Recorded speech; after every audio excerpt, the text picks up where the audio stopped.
All right, this is clearly already one of my more exciting Leaders Who Care episodes because we're talking about my passion, ice hockey. So, Brenda, welcome to the Leaders Who Care series. Oh, I'm excited to be here.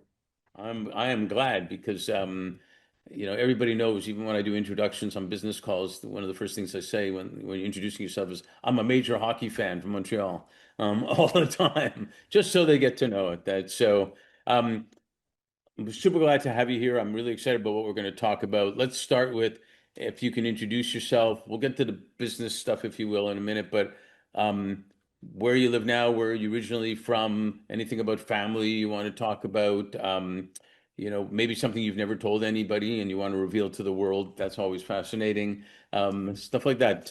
Share with us who you are.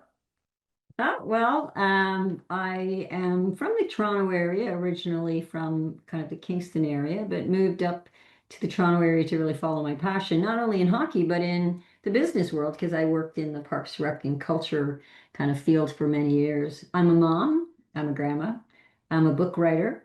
I am the CEO and founder of a company called SheIS Sports Network, which is We'll a get into it. mobile. I'm going to call timeout. We'll get into it. Okay. All right. So you said you're a mom of whom? Oh, so a mom of both wonderful children, Jamie and John. Jamie works for MLSE in the sports world, and my son works for TaylorMade in the golf world. So, followed everybody kind of followed their passion into the sports world for sure. Well, they're both Yeah. swing. They're both swinging a different kind of stick, I guess. Um, Yeah. um, Hmm. that's pretty cool. I do. You said Kingston, right? Yep, I grew up around Kingston in a little place called Marysville. It's a little town, very small, but full of passion and full of sports for sure. I love Kingston. I did my orientation with Deloitte at Queen's University, which is Yeah. one of the most gorgeous universities anywhere, I think. And it's a beautiful area. So we talked about your kids a little bit. What were you like as a kid? I mean, and then as a teenager, were you into nature, being in a town like that? Were you a reader? Were you movies? Obviously, sports. What were you involved in? I don't think I ever read a book when I was a teenager or growing up, that's for sure, unless it was a book about hockey. I was fascinated by sports. I played it night and day. Loved to be outside. Did not like to be inside in any way, shape, or form.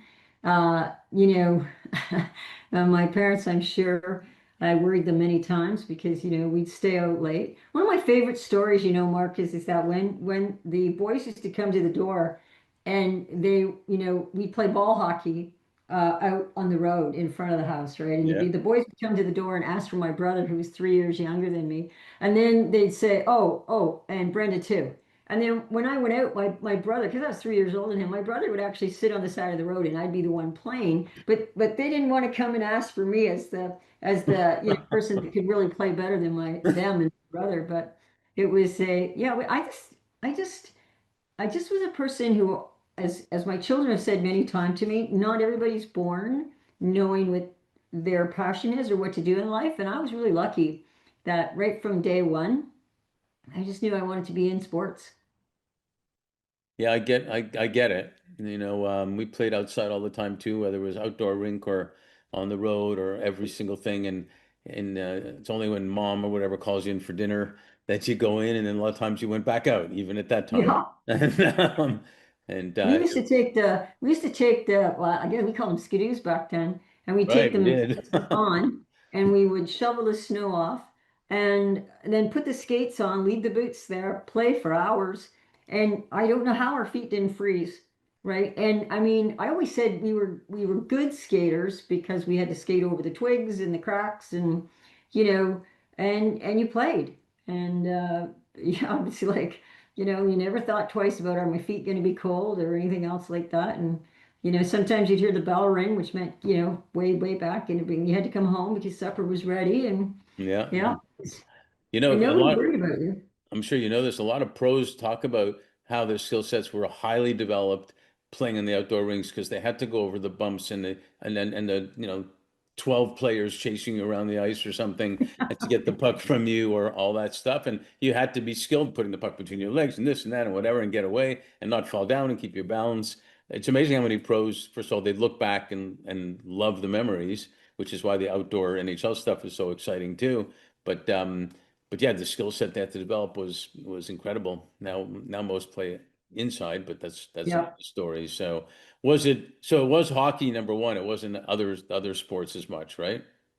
No, I was fascinated by hockey from the beginning. I just um, put the skates on, as my dad would say, and off I went. And yeah, I was fascinated. I had to watch from the side a lot because my brother played, but there was no women's hockey back then. But I played outdoors and I played every chance I could get until I was 16, and then I was lucky enough to. They started a girls' team in the town of Napanee, and I went in there and played. Love it. I'm surprised when they came calling that they didn't just put you in net because they needed a goalie or something, because that happens a No, lot. no, they would have never put me in there, that's for sure. That wasn't my position. It was my son's position. I always said he picked the Oh. goalie because then I couldn't tell him how to play. Got it. So early on, education-wise, you went to get your master's in municipal management and business admin at a great school, Schulich School of Business at York, which I know well. What were you envisioning then? I think I was making sure because I knew the path that I was going to follow was to have the skills to be in a male's world. You're working in a sports world that not many women are involved in. And even at that time in the Parks Rec world, to get to be commissioners and directors, it was still very much a male world in a lot of different ways. So I was making sure that I understood the municipal world and I wanted to understand the master's program in the business because you would need a little bit extra. It wasn't like, you know, you had the skills of street skills, as I call them, because you've been playing with hockey with men your whole life, and but there's the other side of it, and I think for me it was ensuring that those skills were in place as I moved forward to try to accomplish what I wanted to accomplish. Yeah, it makes sense. You were a community person, almost, if you will. And did you ever watch the Park and Rec show? Yeah, yeah. And very true to a lot of stuff that happened back then. Can't happen now. Can't Right. happen now. We always laugh. Some of the things we got away with and some of the things we did, all based on, I mean, we just had fun. We just had fun, but now you couldn't do it because, there were too many rules in place. Not too many, but I guess rules in place because, back then nobody thought of suing you. People just got up and had fun with you. Now, if something goes wrong. But yeah, no, it was I had just a riot uh, in Parks and Rec so many times because it was a fun place to work. Again, you were working with people who had a passion for, Right. the hockey, the pool, the outdoor facilities, the culture part of it. Like there was so many things that people because it was things people did to enjoy life. It wasn't things that people did to like they didn't have to go to work. They were coming to us because they wanted to have fun. They wanted to find the joy or the passion. And so that's what we did. We gave it to them. So it was like, so we were like, it was just fun to do because that's what our jobs were. It was fun. Yeah, and that's really what community is all about. And it's unfortunate that some of it can't happen now, but that's really what community is all about. And we founded our firm on the premise that leaders and their businesses or any organizations can always do better when they're doing good at the same time. And you've kind of described that you were clearly an early leader in that thinking as well. Can you share with us how your path evolved where you ended up getting that job in that group in Parks and Rec? How did that happen? Or did you just apply? Well, good question, to be honest, because again, I followed the path. Like I had my children early. And I was a stay-at-home mom for a little bit, working part-time in parks and recs in different places. But I started to understand really quickly that in order to do what I wanted to do, I had to get the experience along with it. So like I worked in the arenas, drove the Zambonis, got my refrigeration papers. I worked in the pools. I worked in curling clubs. I worked ensuring that I had the background knowledge so that when I got to that place of having to deal with different things, I had the knowledge to say, no, no, no, back the truck up. I know what I'm talking about. I've been there, done that, did it. So I think that I think it's so essential for individuals to where they want to go is to follow a path. I was really lucky again because if I didn't like something, I didn't do it, Mark. I stopped and I went to find something that I did like. So I just would, I found myself in one situation and then I went, okay, I'm going to try something over here. And then I'm going to try something over here. And I always looked at, okay, here's the next step I'm going to move up into until I, got to the place where I wanted to be as the Parks and Recreation director and commissioner. And it was like, okay, there I'm at. And and then there was a time when I thought, oh, so I could stay here and earn six figures. I just built the Magna Center, which is in Newmarket, which is a phenomenal, four pad, 25-meter pool, Olympic size rink, gymnasium, everything. It was phenomenal that we built that there. But then I'm thinking, okay, what do I want to do next? Like, what is it? I could stay here, but if I stay here, what am I going to do? Like, so Is I that, left. just interrupt for a second, is that when you wrote Bringing Passion to Life?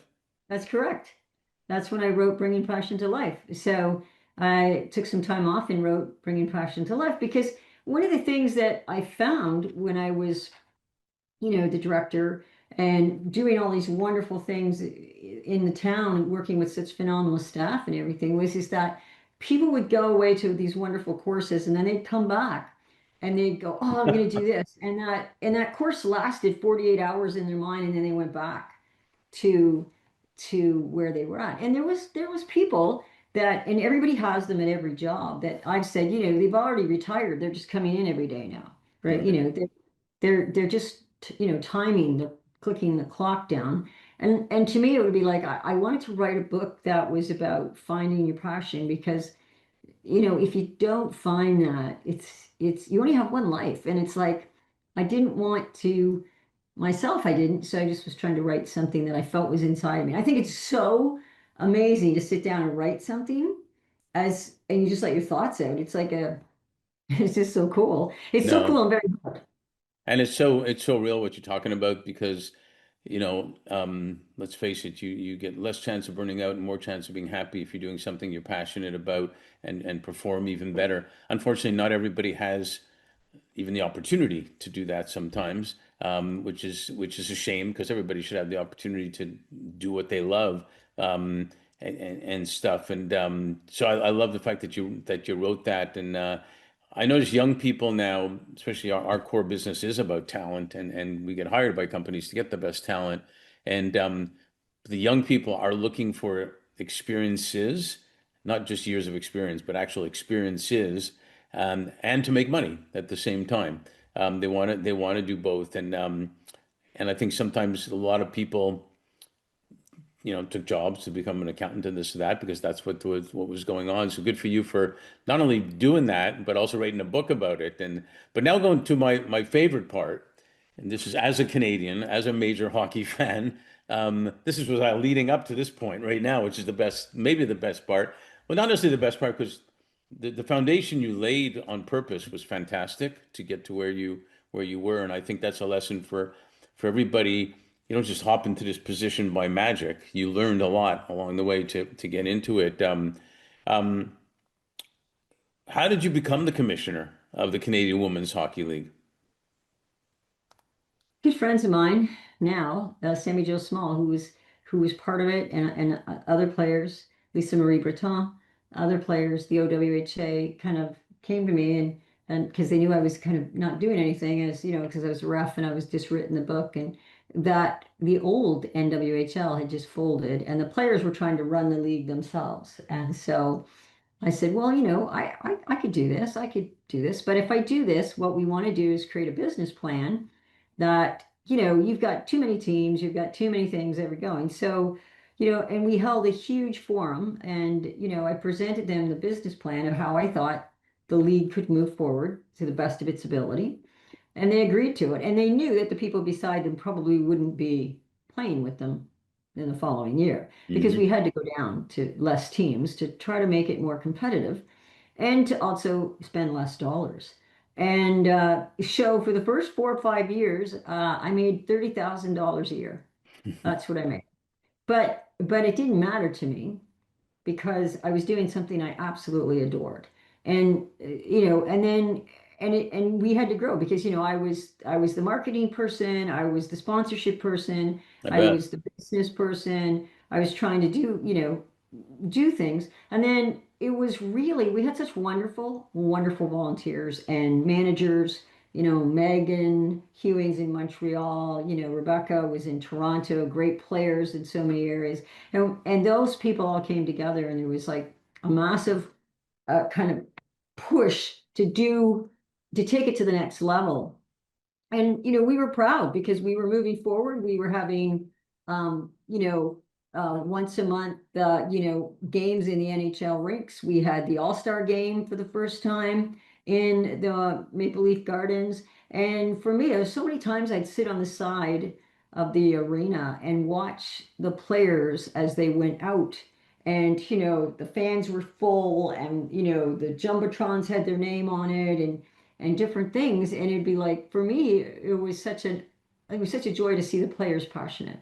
We played in the Montreal Forum, which, Carolyn Ouellette had said that was her biggest dream. And I remember, Jeff Molson getting us that opportunity, and watching her play there, and all the fans at the end of the game singing "Ole Ole," and the players' faces were like, it was like, so it was moments and times like that when it was like, the passion that was created amongst that was phenomenal. And I think, for me, it was like, how can we, each year we brought it up a different level, but there's still a possibility of paying the players wasn't there until we signed a deal with China. And then we got our players paid. Not a lot of money, like, what people say, well, what's professional and what's not? Well, nobody's going to leave their job for a little bit amount of money we paid them, but it was a start in the right direction. And I think that was essential for us. But, you know, all those players, I'm sure, have massive memories over the 12 years of memories they wouldn't have had, not unlike any of us who played at different times where we were giving opportunities, that those are the memories you take with you, right? Yeah, So yeah, it 100, was. yeah, 100%. And I have this conversation a lot when you talk about Stanley Cup playoffs, so the Super Bowl or whatnot, and you see the leagues, and it's so fascinating to go back and look at the first year where the Super Bowl had nobody in the stands and anything, and they were trying to. And remember when goalies, there was one extra goalie, and you didn't know which team he might have to play to substitute if somebody got hurt because they couldn't afford an extra goalie. And so it's got to be interesting being neutral because you don't know if you're gonna who you're gonna play for. But it's the passion, the investment of time and money that people put in because they had the passion to make it happen. It's kind of like Madonna and Rosie in baseball, except in hockey, if you will, for that movie. And I found it fascinating, especially since I've traveled a lot and I've seen China build an Olympic team now, even, and Saudi we're talking to about hockey. What was the deal with China? What was that all about? Yeah, so China wanted to make sure that when they hosted the Olympics, that their team was, had the ability to showcase some Right. good hockey. So in order to do that, they wanted to play in our league, and in order to do that, we had to come up with a plan that we wouldn't see their games being blown out all the time. So one, they were looking at gathering anybody with Chinese inheritance in the background so they could bring them over. But then we also created a deal where they could take 5 North American players and put them on their team, which Right. which would help them learn the skills because they were playing. If you play with better players, you become a better player. That's obvious, right? So we Well, for integrated. most people, some just don't, but for most people, Sometimes you don't, okay. But they integrated, so they put a lot of money into it. We signed the deal so that our players would get paid.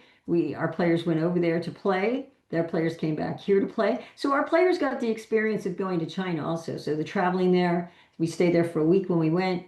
The shopping, the sights, the Great Wall, many different things they got to see. So it was kind of a cultural experience along with everything else. But the main reason we did it was, one is we wanted to be part of making a difference and helping hockey grow in the world. Two, we knew that it was an opportunity for us to bring new revenue in. right? New sponsors, new revenue in for us. And three for me was it was an opportunity to get our players paid a little bit of money and to give them an opportunity of a cultural exchange. And so we couldn't provide them with the, 75 or $80,000 a year, but perhaps we could provide them with something unique in this way here to do it. And, there was no doubt about it that, the second year was a better year for them. And I think the players learned a ton. I think their management learned a ton from being a part of our league. Um, because it's not just as easy sometimes as putting 18 people together and teaching them skills. Like I'll say this over and over again. A lot of people won't agree with me, Mark, but that's okay. There's a quality of skill you can be maintained that you are taught. There's no doubt about it. There's a quality that you'll go, I've been taught this skill and here's my level. But there's a natural skill, and a natural skill paired with the talent of teaching you skills takes you from here to there. Right. And you can see that in certain players. Like, you know, I always said to people, I was lucky. I could pick up any kind of a sport and I could pick it up and play it, right? It would be like, okay, I'd watch for a few seconds, then I could play it. My coordination was there, my hand-eye level skills were there. I could just play it. That Hmm. doesn't say that I'm egotistical in the fact that I think I'm a great sports person. It just says there's a natural talent within me. Right. Doesn't say I'm above anybody else. It just says that there's a base level. And you can see that in some of the players out there. I always say to people, stop worrying and putting your son or your daughter on the ice 40 hours a week. If they're good, they'll find them because it's a natural skill. Yeah. It's just natural. Connor McDavid is natural. Nobody taught him that. People Well, taught him how to play the game, the rules of the game, probably gave him good lessons in the game of hockey within the mind. And then he would have to practice over and over again. But he has a natural ability. Sidney Crosby, natural. Wayne Gretzky, lateral skating, natural. Bobby Hall, all those guys. My favorite, I mean, obviously it's the Montreal Canadiens, Yvonne Conway, oh yeah. Guy Lafleur. These are players that were natural players. I mean, Guy Lafleur ate the worst food you could ever think of, smoked on the bench. But yet, man, he flew like the wind out there and could, and I could, know. and He smoked in the intermissions and all that. right? So I I was know. like, there's a natural skill, and I think that, so for them, I think what they learned was really good in the fact of yeah, they got better. There's no doubt about that, but they'd still have to find those skilled players that are naturally born into being skilled players. Yeah. But it was a great lesson for us, a great lesson for us in the business world because signing a contract just meant the beginning of negotiations to them. Signing a contract to me meant, okay, we've got it in writing, right? But, you know, that was a lot of it. But I think they made a great showing in the Olympics, and I think we had a lot to do with that. And I think there was a lot of good stuff that came out of that, of getting in there and getting people, introduced to the game that we love as Canadians, right? Which is hockey. Yeah, and I think there's so many points there. These are all stepping stones to how great the women's leagues are now. Being just like any sport, as I mentioned, Super Bowl wasn't always the Super Bowl, like the way it is. You have to those steps have to happen to develop, and it's tough. But when you look back, you kind of enjoyed looking back and seeing what was achieved and some of the moments in hotel rooms or God knows where. And I remember going on travel trips playing hockey where sometimes we were even billeted to live stay in the homes of other players of other teams, which I thought was spectacular. Now they stay in hotels because they're competing or whatever, but that was another thing in exchange. There's so much, and I do sports analogies to business and life all the time. I'm sure you do too, because it's so right on the money. And I wanted to touch back a little bit on being a woman in business and in hockey. You touched on it a little bit, but um, what were the ups and downs? How did you navigate and thrive?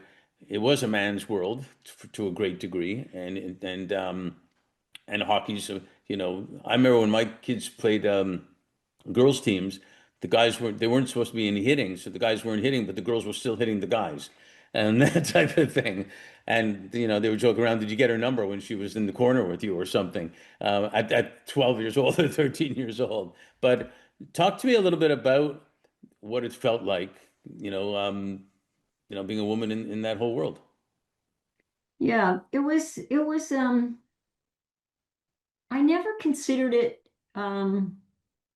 something that I would never not do because, I knew what world I was in. I met phenomenal people. Brian Burke. I remember going to him with the CW and saying, Brian, this is what we want to do. And Berkey was like, tell me how I can help. So there was a ton of men. Jeff Molson with Montreal, same thing, right? Calgary, same thing. When we went to them, there was a ton of guys open to helping us, but you were still in a male-dominated world. And you still are, Mark. Like you still are in a Yeah, male-dominated world, right? yeah, Like, the CWHL is owned by one male, right? And he stepped up, which is awesome. But it's still it was it's a man that owns the leagues. And again, you thank God he stepped up because the players have that opportunity for him. But it's like for me, it was like it's not. It's the same world we're all still living in, no matter what anybody says. There's certain people that run the world, and there's certain people that have the power in the world. And you have to position yourself to say, how can I not take the power away from them? Because you're not going to, but how can I achieve what I want to achieve within that circle or in that right. cycle, right? And I thought we did very well in the CWHL. I find it more difficult right now in what I'm currently trying to do than the CWHL. I found now I learned quick, Mark, because I played men's college hockey. And I did it not because I wanted to, but because back then the we all played every sport. We played every sport, and so we all hung out. We were all in recreation. All the gang, the 50 people that were taking the course, we all hung out. We played on every team, and I think we were out drinking one night, and somebody said, "Brenda, you can't make the boys team," and I went like, "Lay down that bet," and it was a joke. It was a complete joke. And then the next that was the time Justine Blaney was suing. And I remember the dean calling me in. I go, Brenda, you have to try out for the team. And I go, what? Oh, like I'm on three teams right now. Anyways, we tried out. The coach put the poor boys through hell. I was already playing on three teams, so I was fine. Like, I'm great, bring it on fitness wise, right? But so I made the team, but we had to switch my jersey. We had to every day I got asked like where you showering. I'm going, I walk in with my uniform on, I walk out with my uniform on. Where do you think I'm showering? But it'd be like, but it was a, but I've said to people, playing boys men's hockey, they're bigger and stronger. The first time I got hit on that ice, I went from the first blue line to the other one, and it was like, so I went from defense. I had to go up to forward because I could skate well, and I was, weighed 165 back then, and so I could turn for the hits as much as I could to avoid them. But we always laughed. There was a guy on the team that he had long hair, and so they all thought he was me because he would get the butt ends and the spears.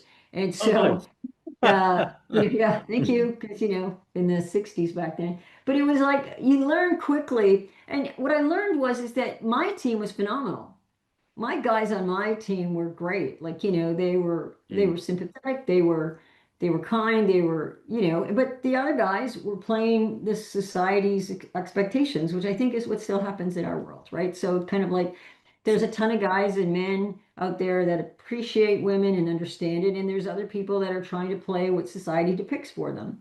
And I think that's kind of the hard thing for us at times as women to get through. But Well, just know that most of those guys are the ones that are insecure in who they are, and yeah, uh, and they are, because otherwise yeah. it wouldn't bother them.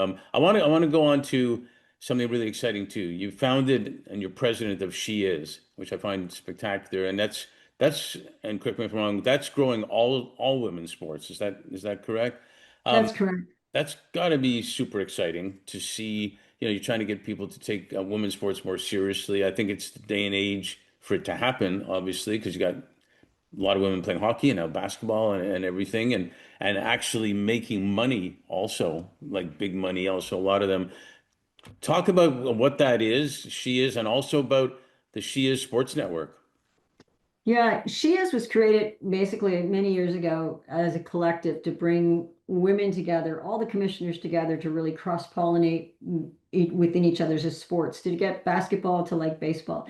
And we did a wonderful a campaign called Women Worth Watching. It was a phenomenal event. It wasn't just me. There was my co-founder that was involved. She was stunning and was excellent in bringing her expertise together for that. And I think, because everything's done with a team. No, not one person is brilliant, in every way. So she was awesome. And then there was, we COVID hit, and that kind of stopped down. But the number one thing, Mark, everybody kept saying to me over and over again, whether I was, the CW commissioner, or I was the SheIS founder and now starting the SheIS Sports Network, was is that, Brenda, we don't know where to watch, and we don't know where the top stories are. And that's not the fault of the existing networks. I mean, they're giving you the top stories based on their fan base. So if you go on to Sportsnet or Rogers or, you know, Peacock, NBC Peacock, you get, what's happening, Formula One, MLB, right now it's NHL, and now football starting. So their top stories are there. And then they do put together, Caitlin, we'll Right. get her as the basketball, right? And then, you get the PW a little bit here. But all the other stories aren't told.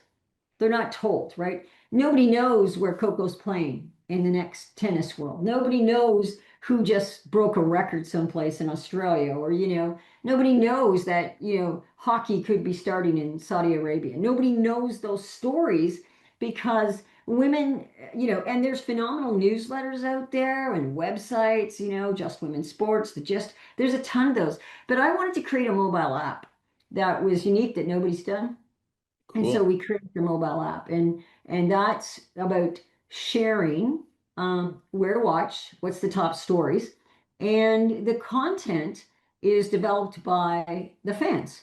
So I'm not writing the content. We pull it in from other places. So we pull it in from the WNBA, but then we send it back to the WNBA, just like Apple News, Apple TV, you send it back. But you as a broadcaster, or you as a fan, can go to a game, write the story, take a picture, and also upload it. Because we know the new stats basically say that 70% of all of us right now believe that we are the content creators for everything, right? So, so let's give the To public do what they need, it. and let's make them journalists. Let's make them writers. Because for women's sports, there's always been a ton of people that wants to write but has no place to put their stories. And so for us, it was about giving the opportunity for the fan to be involved to create the content, to go live, to show us phenomenal skills that are out there. For the athletes to put their data in, because it's the only app that the athlete can upload their own data and also upload anything they want to talk to about themselves. So it gives the power to the athlete on an app that a sports app doesn't usually have. So it's unique, and then it's specifically targeted to women only. And so we're out trying to raise money. And that's where it becomes a little bit more difficult, because people that are supporting women founders are less than 2% of what founding dollars go to. Yeah. And then on top of that, you've got women's sports. So, it's But I think it's primed to change though. I'm not going to say that overnight all of a sudden it's going to be 50% women, but it's primed to change. There's a lot of women founders and startups that are really making it. I mean, I actually placed the CEO of the National Women's History Museum. We were super proud that they picked us to do it. They could have picked just an all-woman search firm, but we placed her there, and they are recognizing the amazing feats that women have had that has never been reported in history, from Florence Nightingale. Everybody knows that name, but there's a whole bunch of other Florence Nightingales that people don't know, and they invented things. So I think we're at a point where hopefully it's not there yet, but it's farther than it was. And we were actually launched on International Women's Day at the UN headquarters about 6 years ago, our firm, because our first everything was about women leadership, and that we got started. So you're touching on and I love women, so what more could you ask for? So, um, they say in LA we got to leave them wanting more so we can do a sequel. So I just have one more question here. We'll have to leave them wanting more. But one client told me in 2021, the year after the pandemic year, said that was the year that flew by slowly, which I thought was a brilliant statement, because sometimes it feels like it was yesterday and sometimes years ago. And with everything that's happened, and now it's already 2025, amazingly enough, going fast. What are you most grateful for, and what are you most hopeful for? I think I'm most grateful for my children, to be honest with you, because they brought me so many lessons that I've learned from them as I watch them grow up. And I think I'm massively grateful for them, how they supported my journey of being outside the box for sure, right? And, I'm thankful for my partner that, because again, support is such a big part of your life, right? Like people supporting your dreams or your beliefs Yeah. are more than, and I'm very hopeful, and I say this with honesty and truth within my heart. I'm hopeful for the world. I think that there's so much negativity talk out there about our world and who people are that are running it, and but what I know is that in every single case, light always beats darkness. And I think for us, there's a lot of us that are here to bring that light to the head. And so I'm most people are going, oh my gosh, this is terrible what's happening. I'm going, it is, but there's such an opportunity for us now. And I think so I'm pretty hopeful for what will happen in our world in years to come. Maybe not overnight, but in years to come, I think there'll be a big difference. Yeah, well said. Well, I'm grateful to have a new friend. That's cool. And you are a leader who cares, and because we impact, and you kind of said it, we learned so much during that whole journey in sports and in hockey, the leadership, the teamwork, you name it, all the stuff that goes with it, how to win, how to lose, etc. And they're great experiences, and we influence and we get influenced by so many people along the way too that sometimes don't even know they impacted people, but they do. And so thank you for being just that, and thank you for being on the Leaders Who Care series.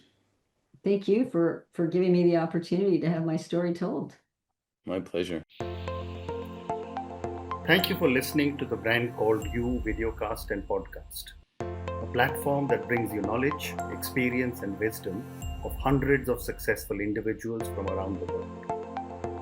Do visit our website www.tbcy.in to watch and listen to the stories of many more individuals. You can also follow us on YouTube, Facebook, Instagram, and Twitter. Just search for the Brand Called You.